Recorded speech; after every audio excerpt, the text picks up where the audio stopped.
President Trump appears to be already scamming his supporters for his re-election campaign. This is from The Hill. They report nearly $500,000 from President Trump's 2020 re-election campaign has gone directly to Trump-owned restaurants, hotels, and golf clubs, the Wall Street Journal reported Saturday. Of the more than $6 million in campaign funds spent in the first 3 months of 2017, $274,013 has gone toward rent at Trump Tower. Wow, the report said, citing Federal Election Commission filings. Another $58,685 has gone toward lodging at Trump International Golf Club in West Palm Beach, Florida, and $13,828 has gone toward renting facilities and catering costs at Trump International Hotel in Las Vegas. During his 2016 campaign, Trump's campaign spent more than $14 million on Trump-branded companies and family-owned businesses. Okay, so the whole point of me doing this segment is to say, I have no idea how that's legal. How is that legal? So you can run for president, anybody can run for president, and just say, oh, yeah, what I'm going to do is revert all that money, or a large chunk of the money that I'm raising in campaign funds, and put it right back in my pocket because I'm just spending it on legitimate businesses that I own that are taking care of various campaign activities for me. What? There's nothing weird about that. Raising money from people, saying it's for a presidential campaign, and then at the same time saying, we're going to use a lot of my own businesses in the process of this campaign. And look at that. I just happened to, pay my own workers, put money in my own bank account. Because think about it. There was just a giant scandal. Recently, there's a Republican congressman, we covered the story on Secular Talk, who was raising funds, and he was like, yeah, I'm just going to go ahead and use it to pay my own bills and buy video games for my kids and spend it on vacations and all this stuff. And there was an investigation into him. I mean, think about how big of a dunce you have to be to violate the law somehow when it comes to campaign finance when we already have incredibly lax campaign finance laws. I mean, that's just, the arrogance is on another level. But this is effectively the same thing. It's, okay, I'm going to raise money for my campaign, and then, oh, would you look at that? I'm using my businesses to host a lot of the events, and some of that money ended up back in my own pocket. Hey, but it's okay, it's different, because what I'm doing is I'm spending campaign funds on my own businesses, and then it goes into my pocket, whereas the illegal thing is spending money on a campaign, or spending campaign money, and putting it directly in my pocket. I have that little itty bitty bit of a middleman where I say, first it goes to my business and then my pocket. But if I were to just cut out that middleman and say no business, but it goes right into my pocket, well, then it would obviously be a problem and you'd be violating laws. Think about it. We know these numbers because this is filed with the Federal Election Commission. So you're telling me the Federal Election Commission can look at this and go, yeah, everything appears hunky-dory here. What? How is this okay? And again, what I don't understand is, and this ranks low on the list of Trump scandals because there's just so many, but like Jared Kushner and Ivanka Trump.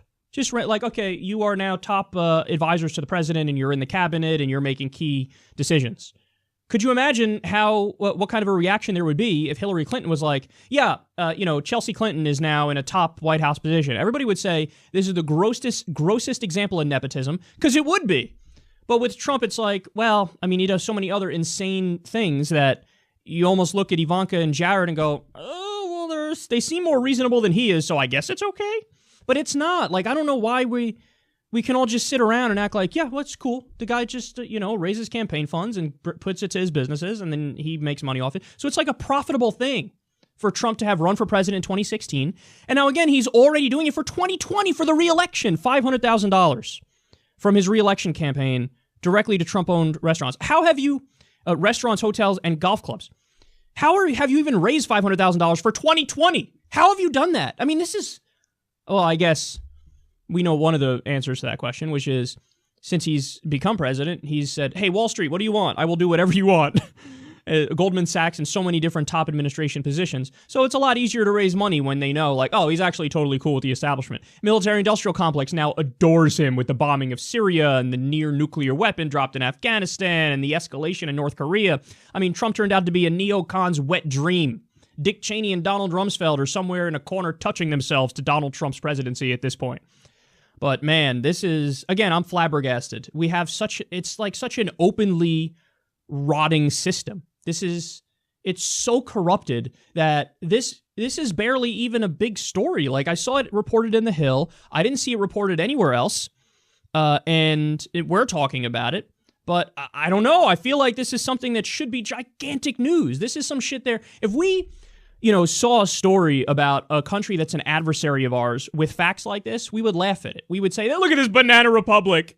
A wealthy business billionaire is going to run for president and then take the campaign funds and put it in their own businesses. Yeah, nothing weird about that. But this, again, barely registers. So this is, the cancer within our political system. The immense, colossal corruption that we're so accustomed to that at this point we read stories like this and we file it under, oh, duh.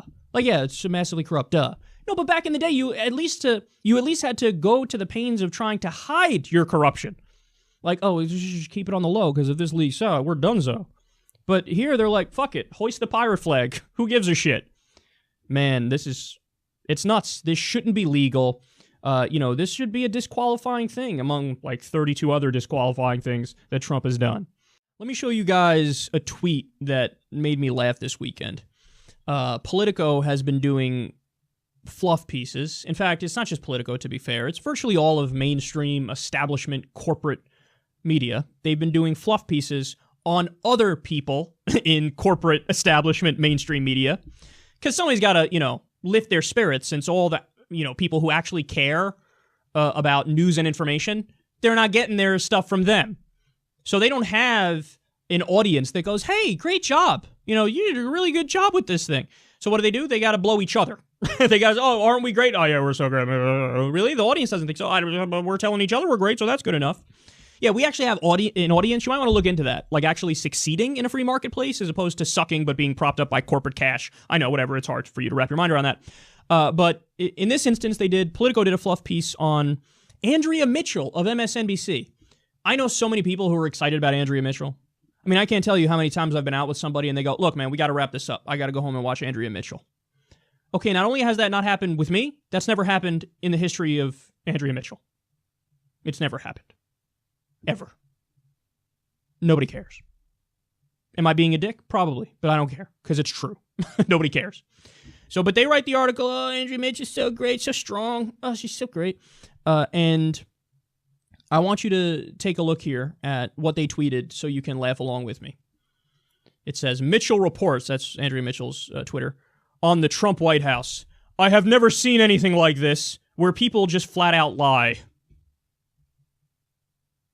You've never seen anything like that where people just flat out lie.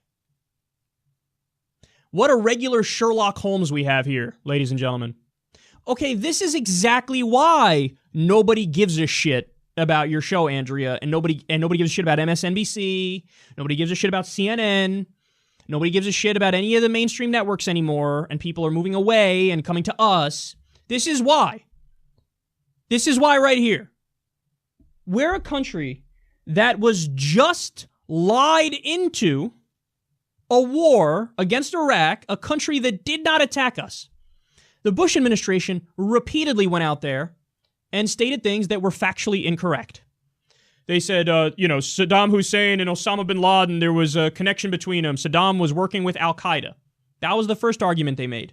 Total lie, complete bullshit, no evidence of it whatsoever. Saddam cracked down on anybody who threatened his power. They would have threatened his power. They weren't in Iraq at the time, but if they were, he would have crushed them because they threatened his power. So that was the first lie. Then they moved the goalpost to what? Saddam has weapons of mass destruction. Oh, that's right. Did they find them yet? No, they didn't. He didn't have weapons of mass destruction. That was another lie, and they repeated it over and over and over and over and over again. When we did eventually find some weapons that he had, it wasn't a nuke like they were implying heavily, with Colin Powell holding up the yellow cake at the uranium at the UN. See? So first they lied that there was a connection with Al-Qaeda, and that Saddam did 9/11. Wrong, not true.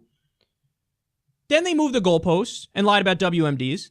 Then by the end, what were they saying? Yeah, he's just a bad guy, bro. He's a bad guy. He's a tyrant. He's a brutal dictator. Do you have any idea how many brutal dictators there are around the world?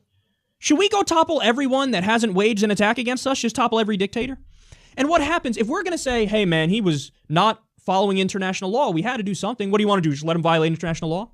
Okay, genius. Let's flip that standard back on us. We violate international law all the time. Should some other country say, we got to do regime change in America, send some cruise missiles towards the White House, and let's put in our own person?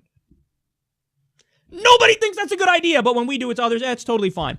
But Andrea fucking Mitchell, who's a journalist, I've never seen this before. I've never seen anything like this, where people just flat out lie. You've never seen anything like that, where people just flat out lie? Andrea, 99% of politicians lie all the fucking time. Now, there's varying degrees of lie, sure. But you have never seen anything like this where people just flat out lie. Then you are the worst journalist ever. Because again, we were just lied into a goddamn war. The NSA, James Clapper, what did he say?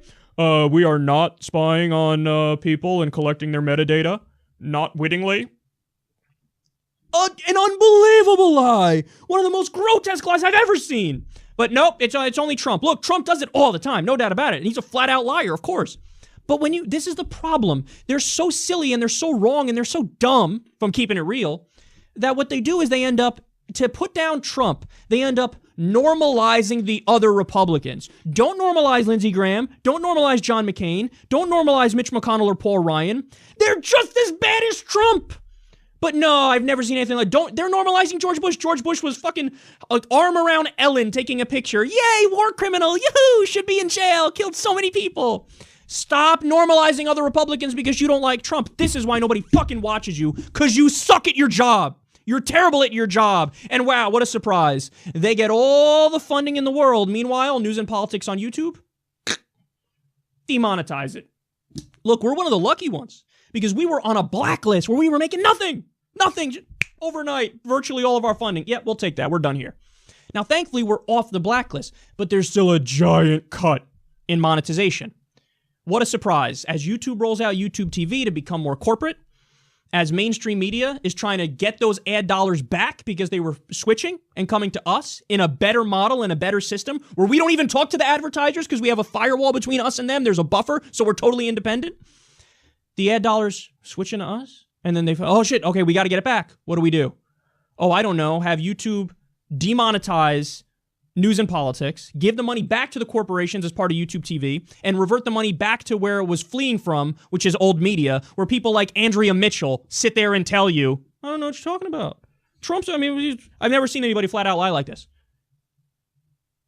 Most people in politics, most of them, flat out lie like that all the time. But you don't call bullshit on it at all when it's a different one, when it's somebody else, when it's your beloved corporate Democrats, or when it's what you think is a moderate Republican. You're a joke. Guys, patreon.com/secular talk. If you can, look, if you love this stuff, we do 40 videos a week plus the Kyle and Corin podcasts. You fund us. You're our primary funder. So patreon.com/secular talk. Give $2 a month if you can. It would mean the world because we can't have these clowns of all clowns win. Can't have it. Yes Magazine has an article on a new and innovative law coming out of Portland. They say, with national policy likely to compound the income and wealth gap in the coming years, states and localities are fighting back. Across the country, local jurisdictions aren't waiting for federal action or corporate governance reforms to close the wage gap. In December, for example, the city of Portland, Oregon, passed an ordinance to raise the business tax on companies with CEOs who earn more than 100 times the median pay of their workers. Portland officials said the ordinance is the first of its kind in the country, and now more cities and states are poised to follow suit. Okay, so let me give you some more facts on this. The tax will raise $2.5 million to $3.5 million a year. It'll help pay for the city's homeless programs. Similar proposals exist in Illinois, Massachusetts, Rhode Island, Minnesota, and Connecticut. And most smaller and medium-sized businesses in the city are not going to be hit by the tax. 88% of revenue for the tax will come from the top 10% of corporate taxpayers. So in other words, it's mostly the biggest corporations that have a wage gap where the CEO makes, more than 100 times what the average worker makes. So what they're saying is, if you're in a position where the CEO can make over 100 times more than what the average worker makes, then you're subject to a little bit of an extra tax here in Portland. I think that's a great idea. Now, the downside is this. There's a clear downside. The downside is then you're going to have bigger businesses say, well, we want nothing to do with Portland because we're just going to go to a place that doesn't tax us more if we have a giant wage gap in our company. Okay, but that's why, to me, that's only further evidence that you need laws like this at a federal level as opposed to at a local level, city level, state level, whatever it may be. Because then what happens? If the federal government says, yeah, you get taxed a little more if there's a wage gap where the CEO makes more than 100 times what the average worker makes. Guys, the average in like the 80s was like 32 times or so. Like you had a CEO that made 32 times the average worker. There was a time when it was like 12 times what the average worker made. It just kept getting further and further and further apart. But if you had a law that said, yeah, we tax you a little more if the CEO makes over 100 times more than the average worker, and you had it at the federal level, then what would happen? Well, then they would say, okay, well, all the U.S. corporations, we're just going to ship, our companies overseas. Yes, but then if the government really wanted to represent the people, they say, oh, that's nice. If you do that, we're going to tax you even more. So then what do? Then they have no choice. Either you stay here and you pay the tax. By the way, I don't want it to be a crazy tax. It should be reasonable. But I think it is reasonable to tax them a little more if the CEO makes 100 times more than the average worker.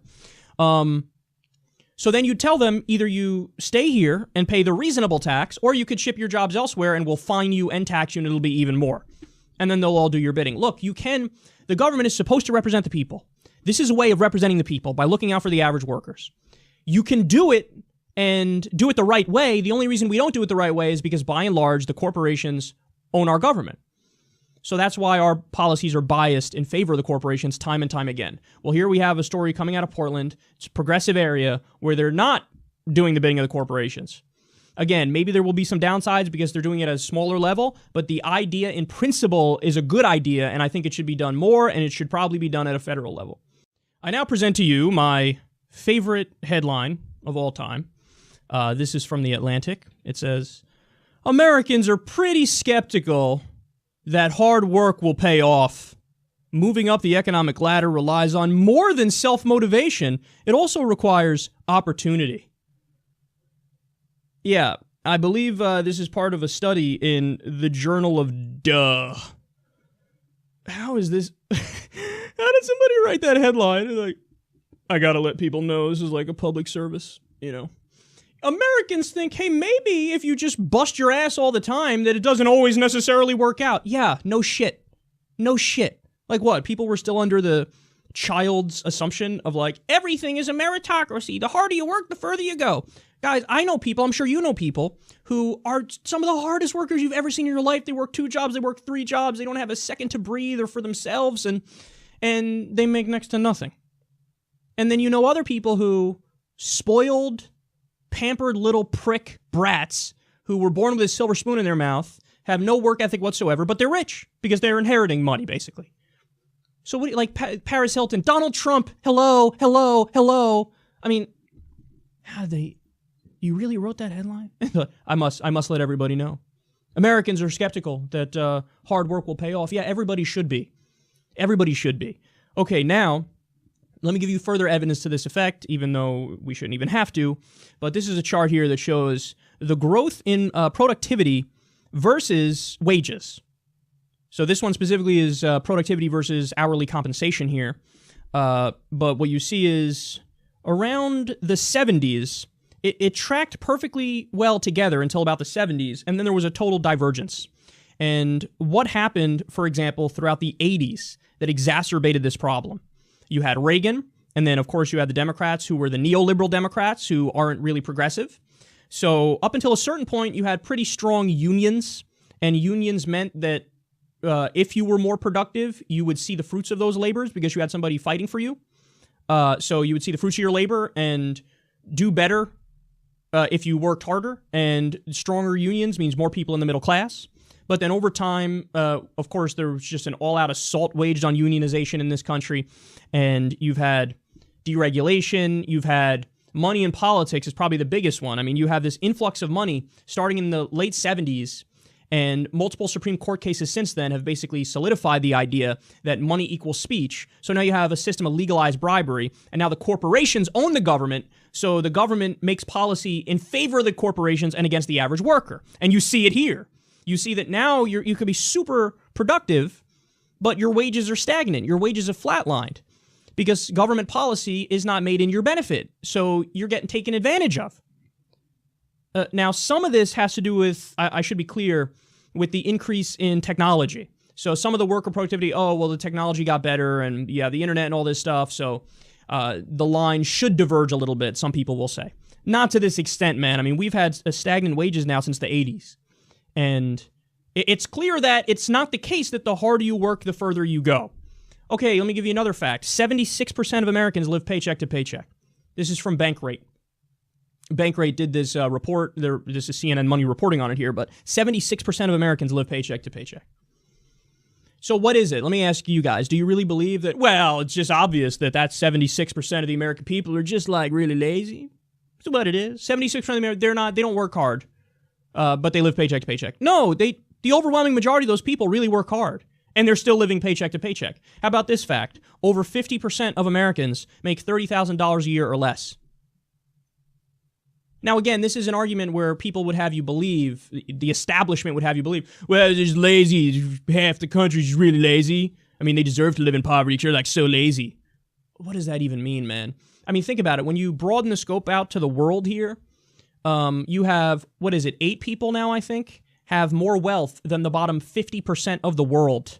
So that's 8 people with more wealth, or about the same amount of wealth as 3.6 billion people. Or 3.8 billion, roughly that amount. Isn't that crazy? Imagine that as like a pizza pie. Like how many slices go to 8 people and how many slices are left?